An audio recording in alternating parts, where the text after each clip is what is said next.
My name is Kenny, and I want to talk to you guys about drinking and driving. Just bear with me, because I just literally woke up like 3 hours ago, and I totally forgot about this. So, the claim I want to make is drinking and driving does play a big role in deterring people from doing it again. And I want to tell you guys a story. In 2009, so I was drinking at my friend's house, and then I took like 2 shots before I left, and I was a little buzzed. And I was under 21 at that time. So when I was leaving, my friend was like, he was at the stop sign, parked, or like waiting to stop. I just went, and I literally went around the stop sign, and just went. And then there happened to be a parked car, and that car was a cop. So the cop ends up pulling me over, knocks on my door. "Oh, have you been drinking?" And I'm like, "Oh yeah, sir, just a little bit, sir." That sealed the deal right away, right there. Because under 21, no one is allowed to drink or even be around alcohol. So I went to jail, learned my lesson, paid fines, all that stuff. And then I learned a pretty big lesson, and I didn't want to do it again.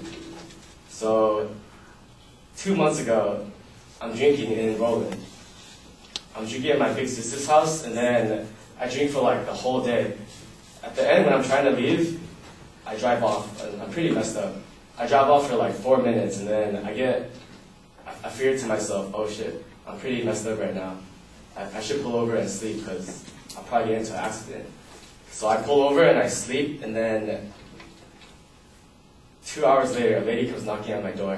"Oh, are you okay? Are you okay?" "Yeah, I'm fine. And then I somehow go back to sleep. 2 more hours later, cops come knocking at my door. They did like they're like, "Oh, have you been drinking?" I was like, "Yeah." And I just woke up. I was sleeping in my car too. And then they did the testing on me, like, "Oh, walk this straight line." I failed everything completely. Anyways, they took me to jail, and I learned a bigger lesson. So the point I'm trying to make is, like, the penalties from drinking and driving, it really does deter people from doing it in the future. In California, drinking, so a person who's driving under the influence, it will be considered a DUI if that person is more impaired to drive than like a normal person. And the legal BAC, which stands for blood alcohol content, is 0.08, which is like 1 or 2 beers, literally. And being charged with the DUI, they'll charge you with 2 things. One with the DMV, and one with the criminal court. And whatever like the DMV imposes is separate from the criminal court. So if like the DMV says, "Oh yeah, you have 2 years suspension," and the criminal court wants to give like a 3-year suspension on top of that, that comes together and makes 5 years. And there's a lot of consequences to start with for DUI. First-time offenders, you usually get fined, definitely, somewhere between $390 and $1,300. They also give you mandatory jail time, which is about 48 hours to 6 months. And they'll also put you on probation for anywhere from 3 to 5 years, which is also mandatory. Not only that, they'll make you go to schools. Like, I went to one where I had to sit in a classroom full of people. Like, we're all sitting in chairs in a circle, and we just listen to people talk for hours. If they catch you texting just once, they'll kick you out, make you pay money, and restart that over again. And not only that, so there's these classes, first offender schools, everything. And the DMV also gives a mandatory 1-year suspension if you're under 21. But if not, it really depends on the situation. And the officer at that scene makes that judgment. So anyways, for getting a DUI, one of the other things is money. Like, on top of all these fines you have to pay for like jail fines, like everything, and the insurance will go up a lot. A lot of insurance companies, like, they'll just be like, "Oh, straight up, we don't want to sell you insurance. You're gonna get into an accident, like, we'll charge you a lot of money." And there was also a new law, I think it was in June of last year, that anybody who gets a DUI has to get an ignition interlock device. So it's like a thing that they install. They put it in your car, and you have to blow in it before you start your car. But the thing that sucks is, let's say my friend is drunk, and like, I'm sober, I didn't drink anything, and I try to blow in it, but then there's alcohol particles from his breath that like are in the car. Like, just a little alcohol particle, the thing will go off, and I can get hit for another DUI. So, with that said, the consequences can definitely hurt someone's future. Like, getting a DUI in California is basically a felony, basically. Like, it really depends on the situation, but most of the time, like, lawyers can lower it, but usually it'll be like a felony.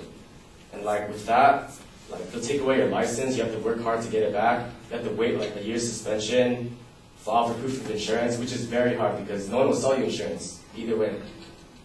It'll cost a lot of money, and when you apply for a job, it could go make it harder, you know? You want to apply for like financial aid or like a housing grant, it'll make it a lot harder. And you might even get like rejected just because of that. So the consequences of drinking and driving do deter people from doing it.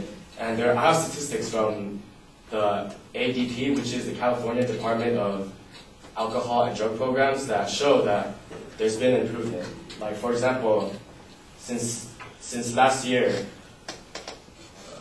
the number of crashes from alcohol decreased 6.6%. The DUI recidivism rate, which is like the chance that if you get caught, you do it again, it decreased about 44.7% in the last 20 years, just from these laws. And these laws just recently came out. So, in conclusion, the consequences of drinking and driving, I believe, do teach people a lesson and deter people from doing it again. Thank you.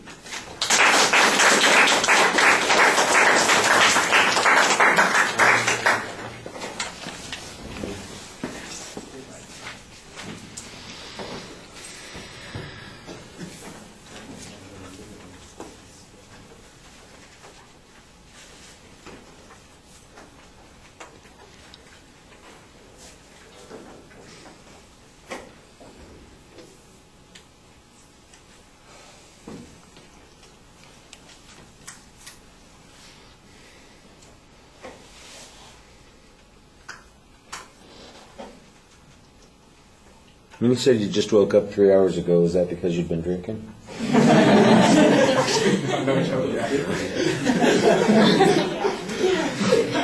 It deterred people, but it didn't deter me yet. Yeah, I was just going to say, there's a little inconsistency here, because it sounds like at one point your claim is that these laws do in fact deter, and then your example is you, who didn't get deterred the first time, and perhaps not the second. So this example seems to be going the opposite direction of the claim that you're making, and I think that's problematic. There's not really a structure to the speech, and you're sharing an experience, you've got a narrative here, but I don't know what the lesson is that we're supposed to learn, the point of view that you have, that you want us to share. This is, and I'm not even sure what the controversy is on it. So I think that you've got a subject for a speech, you've got a topic that you're talking about, but I'm not sure it really meets our criteria for being argumentative.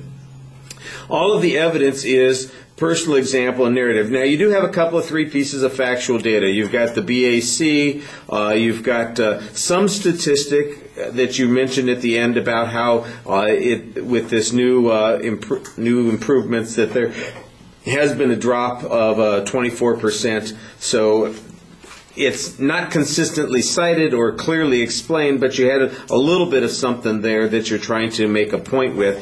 I just think that the problem here is that it's still not very clear what your point of view is on the subject. All right, thank you.